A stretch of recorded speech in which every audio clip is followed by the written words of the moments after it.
Bonjour, bienvenue dans le Café du Commerce. Alors, en ce week-end de l'Ascension, un petit moment de détente avec mes influenceurs favoris.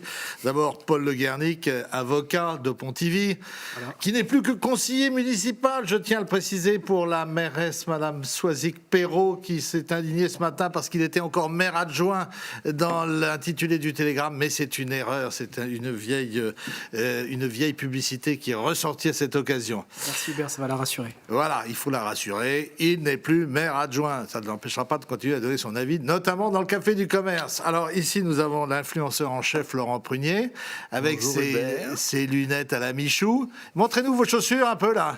Allez, regardez ça. Vous voyez, c'est pas beau ça? Non, mais on les voit pas bien, elles sont pas bien cadrées. Il faut que je les mette dans l'autre sens. Hein? Bon. C'est bon là? Est-ce qu'elle passe à l'écran là? Je crois qu'il arrive. Ah, si on les voit mieux là. Oui, enfin, il faudrait faire un gros plan. Bon, je continue. Notre influenceur agricole, Guillaume Rouet, voilà, infidèle.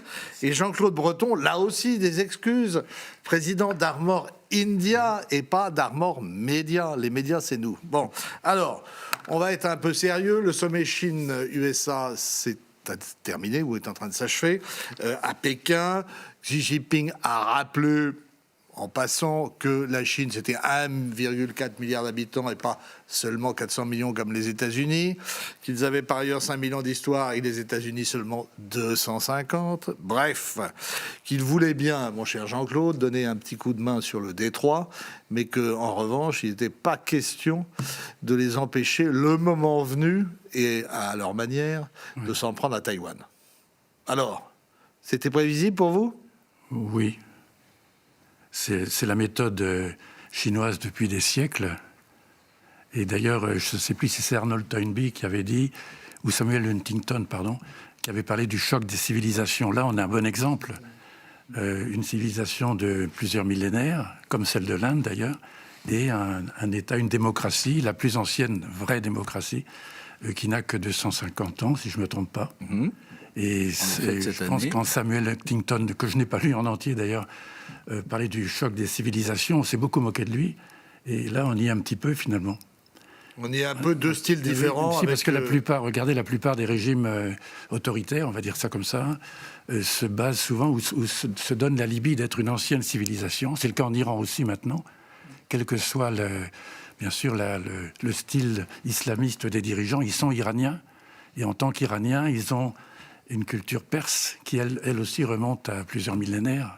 Alors, c'est pas seulement ça, mais c'est aussi que le style Trump, finalement, n'est pas forcément efficace. En tout cas, a-t-il affaibli l'Amérique depuis qu'il a lancé cette guerre à l'instigation des Israéliens ? Je pense que Trump, quand il s'est fait dire la première fois en 2016, il a fait naître un espoir d'isolationnisme pour l'Amérique, notamment pour les gens de l'extérieur, en disant « je vais arrêter de faire la guerre partout » comme les présidents précédents. Et finalement, il est à front renversé maintenant de cette position d'il y a 10 ans, effectivement à l'instigation de l'État d'Israël. Et je pense que c'est pas forcément une bonne nouvelle, à mon avis, au niveau international, puisqu'on avait un repli de la guerre et maintenant, les Américains participent à des guerres localisées à nouveau. Et donc, vous, Guillaume, vous connaissez bien la Chine, puisqu'en tant que président de l'Office des viandes, ou l'Office bovin, je ne sais plus. L'Office des viandes, vous êtes allé souvent à Pékin et Shanghai. Et comment est-ce qu'à votre avis, les Chinois mesurent, accompagnent le déclin de l'Empire américain, soit dit en passant, qu'on invoque régulièrement tous les 10 ans, et puis ils finissent toujours par nous surprendre. Hein. Bon, mais enfin, quand même, cette guerre, pour l'instant, n'a pas produit vraiment beaucoup de résultats. On avait un détroit où il y avait une liberté de circulation du commerce, et il n'y en a plus. La caractéristique des Chinois, c'est que, on peut même les comparer avec les Américains, et c'est qu'ils sont tous les deux des artisans de l'épreuve de force, mais pas de la même manière. C'est tout en finesse en Chine. Et d'autant plus qu'aujourd'hui, c'est un peuple très éduqué, de plus en plus éduqué, et de plus en plus performant. Et les Chinois ne se contentent plus de copier. Donc aujourd'hui, ils ont une industrie extraordinaire. Ils ont une agriculture quasi autosuffisante. Et leur enjeu, là, dans ce conflit que les Américains ont généré au Moyen-Orient, alors on peut parler de la justification ou pas de ce conflit, mais en tout état de cause, où ils sont un peu seuls, parce que personne ne les suit réellement, les Chinois veulent profiter de cette occasion, de mon point de vue, pour faire du commerce. Et on n'a pas les dessous des discussions qu'il y a eu réellement entre Xi Jinping et Donald Trump, mais je pense que les Chinois ont encore fait un grand pas pour exporter. Vous verrez qu'il n'y aura plus tellement de problèmes de tarification douanière avec les Américains dans les mois qui viennent. Et il avait d'ailleurs, le président Trump fait machine arrière, après qu'il ait voulu leur imposer 100% de droits de taxe, puisque les Chinois ont sorti leur atout-maître, c'est-à-dire les terres rares. Bon, vous êtes pro-américain, c'est bien. C'est connu. Je suis non seulement vous êtes brestois pro-américain. Je suis sioniste. Et ce qui me c'est cohérent. Alors donc, voilà. Et ce qui me dépasse dans ce débat souvent, c'est qu'on oublie le départ. C'est-à-dire que les Iraniens, les mollahs iraniens, accompagnés maintenant des courageux passedarans, si on écoute les militaires de plateau qu'on voit partout sur nos chaînes d'information, eh bien, ils ne parlent plus des 40 000 personnes qui ont été abattues début janvier. Enfin, c'est d'abord ça, le début. Si Trump n'était pas allé, alors qu'il avait dit « j'irai », on aurait dit « ah, on laisse tuer des braves gens ». Il le fait. Eh ben moi, je trouve qu'il faut comme disent la plupart des Iraniens de la diaspora, il faut qu'ils terminent le boulot, qu'ils finissent le job, parce que le détroit d'Ormuz, comme le nucléaire iranien, l'affaire ne sera réglée qu'une fois que le régime sera tombé. Oui, sauf que pour l'instant, le nœud coulant se resserre contre lui, et notamment sur le plan économique, puisque l'inflation augmente. Ouais, ils s'en sortent pas si mal, les Américains. Les Américains, oui, ils sont moins impactés que nous, mais ils sont quand même assez furieux. La cote de popularité de Trump s'est cassée la figure. Ouais. Comment vous expliquez, vous aussi, la manière dont la Chine, depuis 15 ans, finalement, sans le dire, sans le montrer, comme disait Guillaume, a réussi à progresser de façon extraordinaire en matière de robotique, a réussi à obtenir tous les brevets, d'ailleurs souvent par espionnage industriel. On fait maintenant des Airbus chinois. Enfin, comment vous expliquez ce grand bond en avant, pour reprendre l'appellation classique? Une vision à très long terme, comme d'autres ne l'ont pas. Donc ils ont préparé discrètement, avec des méthodes certes dont nous n'avons pas l'habitude, mais ils l'ont préparé. Maintenant, on voit le résultat, c'est-à-dire qu'ils l'ont fait de manière un peu cachée, ou bien on ne s'est pas méfié, ou bien on a préféré d'autres partenaires plus proches de nous. Le fait de les avoir laissés entrer dans l'Organisation mondiale du commerce, c'est une erreur. Là, tout le monde le dit maintenant, c'était une erreur. On pensait, c'est la civilisation occidentale qui se croit la civilisation mère, parce que pour un passé colonial, en fait, c'est pas si vieux que ça. Jusqu'au milieu du 19e siècle, je crois, grosso modo, ce qu'on appellerait aujourd'hui le PNB mondial, c'était la Chine et l'Inde. Et c'est la révolution industrielle qui a consacré la prééminence occidentale ou dite occidentale, parce que maintenant, elle est en train de se craquer. Je voudrais dire aussi, ça se dit beaucoup, mais ça fait longtemps que j'y pensais, l'Europe est absente de tout ce qui se passe en ce moment. L'Europe et excusez-moi, et encore, l'Europe et l'Inde. L'Inde est également dans une rivalité, bien sûr, dont elle n'a pas le dessus avec la Chine. C'est très vieux, c'est très ancien, et ça risque un jour de... Et il y aura plus d'Indiens bientôt que de Chinois. Il y a déjà, c'est à peu près pareil, mais il y a déjà. Mais l'Inde, qui est beaucoup plus faible dans certains domaines, et qui souffre aussi de la crise actuelle iranienne, mais d'une manière différente, parce que ses ressources sont plus diversifiées, et puis elle est moins énergivore que la Chine. Par contre, sur le plan financier, l'Inde est vraiment, on prend plein la figure, on n'en parle pas beaucoup, et ils ont une diaspora que la Chine n'a pas dans le Golfe, et qui rapporte des milliards, mais qui en ce moment est complètement bloquée. Donc, à mon avis, on ne parle pas assez de l'Europe et de l'Inde, qui sont, si je puis dire, les numéros 2 de deux futurs grands blocs, quoi. Ouais.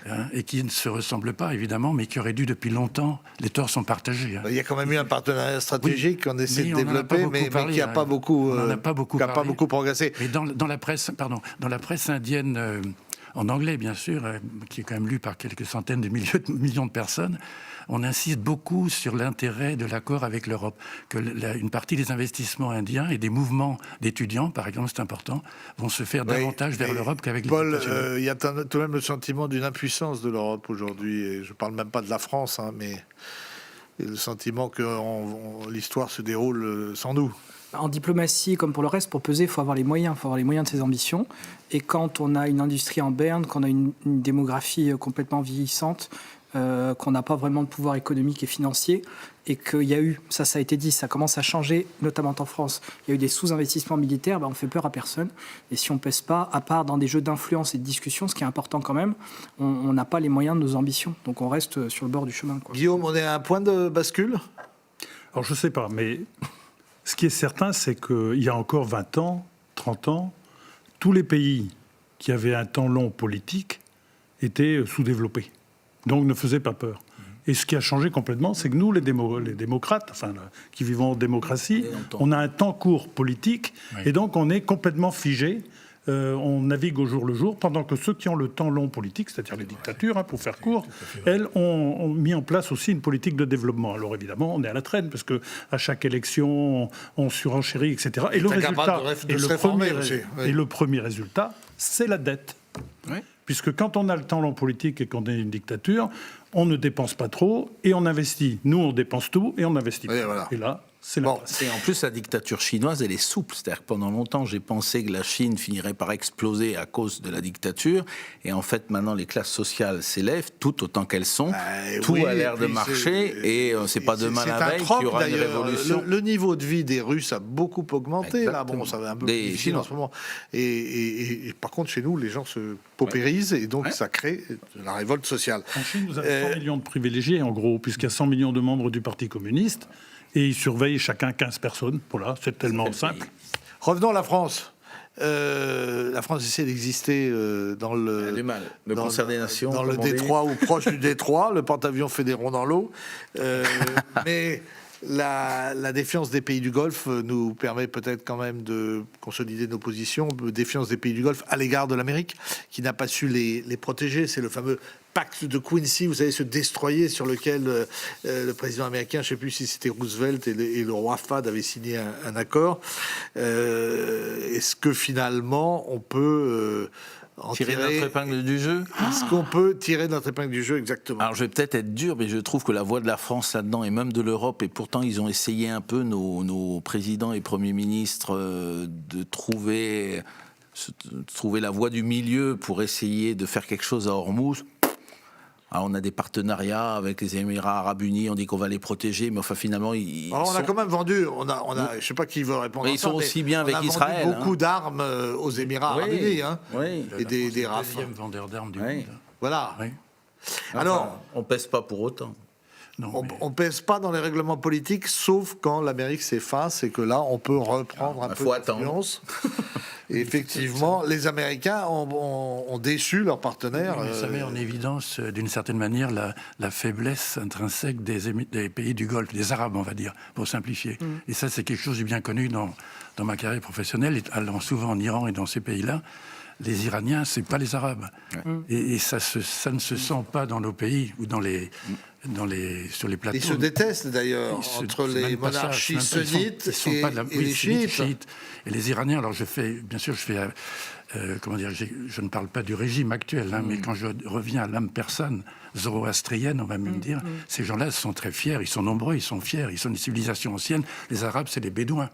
Ils ont fait fortune par chance en 73, à partir de 73. Et moi, je l'ai bien vécu aussi. Et après, bien entendu, on sait pour je ne sais quelle raison, le régime iranien était différent, bien sûr. On a eu tort d'accueillir Khomeini. Mais on n'était pas très bien avec le Shah d'Iran non plus, qui était arrogant, qui parlait bien le français, comme son fils d'ailleurs, et qui pourtant était peut-être un partenaire plus fiable. Enfin, qui a quand même été flingué par la CIA. Oui, exact. Oui. Nous, notre pays, aujourd'hui, sous influence souverainiste, on va dire ça comme ça, puisque et l'extrême gauche et l'extrême droite, quelque part, ont des politiques très auto-centrées. Or, si on veut exister dans le monde, à un moment donné, il faut un minimum d'ouverture. Et au cas particulier, moi, je pense sincèrement que les accords de libre-échange, par exemple, qui sont devenus aujourd'hui le credo du commerce international, c'est bien parce qu'on peut faire son petit commerce. Mais c'était beaucoup mieux du temps de l'OMC de facto, parce qu'à ce moment-là, on avait un monde ouvert. Alors, on sait qu'il mène effectivement à de gros conflits parce que certains en profitent. Mais en tout état de cause, si nous ne sommes pas capables, nous, de militer pour une ouverture vers l'étranger, on se met dans une impasse. Je pense aujourd'hui, par exemple, au problème du CETA ou du Mercosur.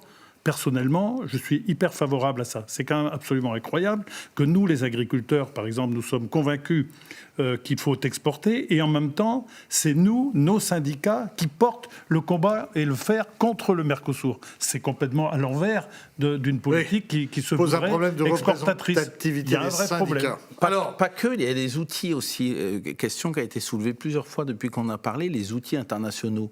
On voit bien, même dans le règlement, que ce soit du nouveau Covid là, ou du détroit d'Ormuz, ou l'OMS, ça marche plus, l'ONU, ça marche plus. On n'arrête pas de parler de droit international, mais plus personne ne le respecte. L'ONU a disparu. On parlait de l'OMC, ça marche plus non plus.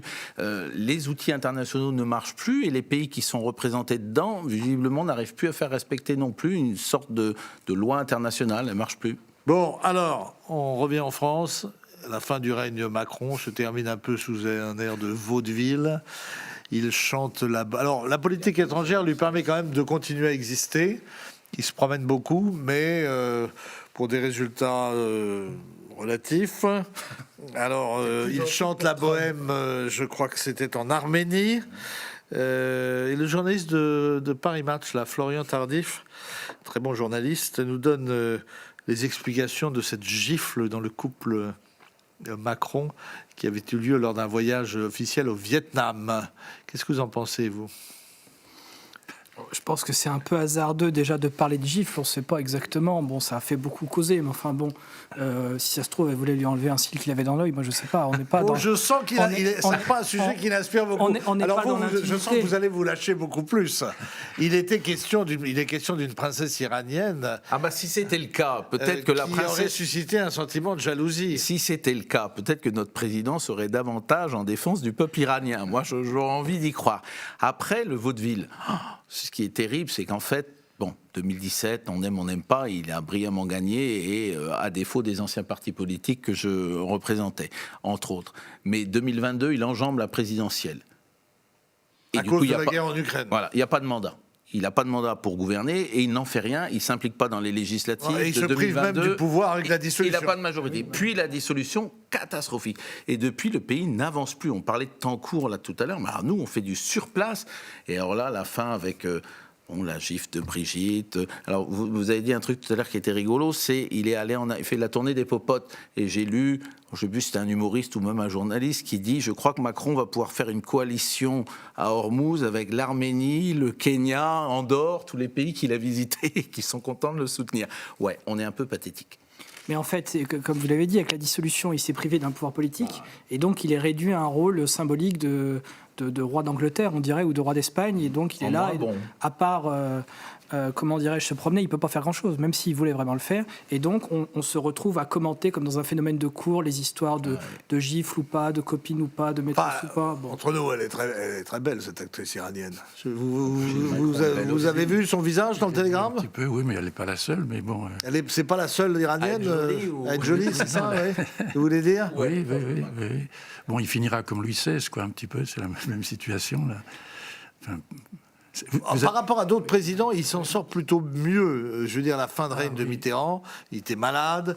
La fin de règne de Chirac ont été plus difficiles, non ? Mais c'était pas des lame duck, quand même. Lame duck, canard boiteux, comme les c'est Américains, un terme américain. Le président américain qui attend pendant 4 mois, quoi, en gros de novembre à janvier. Moi, personnellement, je considère ça comme un épiphénomène. Enfin, cette polémique, franchement, elle ne m'intéresse pas. Ça en fait un livre, quand même. Hein.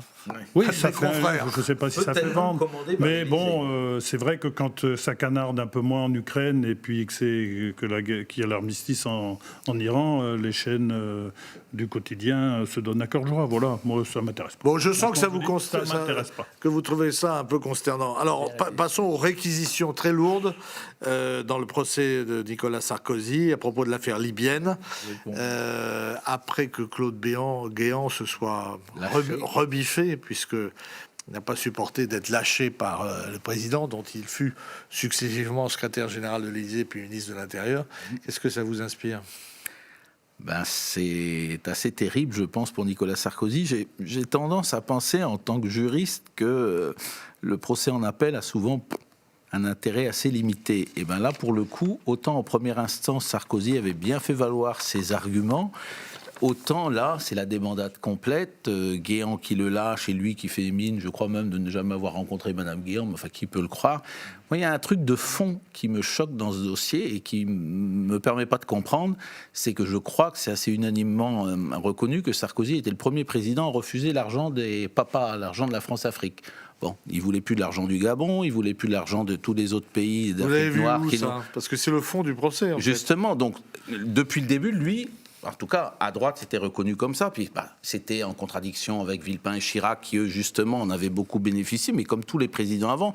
Quel est l'intérêt pour un type qui refuse l'argent de la France-Afrique d'aller le chercher en Libye? C'est encore pire. Donc si vraiment tout ça est fondé, c'est navrant. Et moi je pense que le deuxième procès s'est très très mal passé pour Sarkozy, et je crois que alors là on a eu les réquisitions, on attend le verdict, je pense qu'il va être salé. Je crains pour lui qu'il ait des bouquins à écrire là-bas.